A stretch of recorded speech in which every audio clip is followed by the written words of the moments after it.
Friends మంచిగా friends ఈరోజు మేము టమాటా రైస్ చేసుకున్నాం. టమాటా రాసుకున్నాము.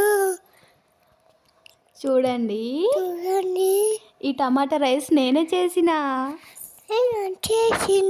బాగుందో లేదో బాగున్నా లేవా కామెంట్ చేయండి. నాకు నచ్చింది.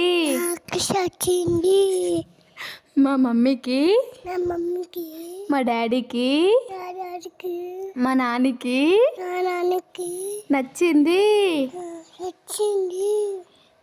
వీడియో నచ్చితే ఒక లైక్ చేయండి. లైక్ చేయండి. సబ్స్క్రైబ్ చేసుకోండి. Bye friends. Bye friends.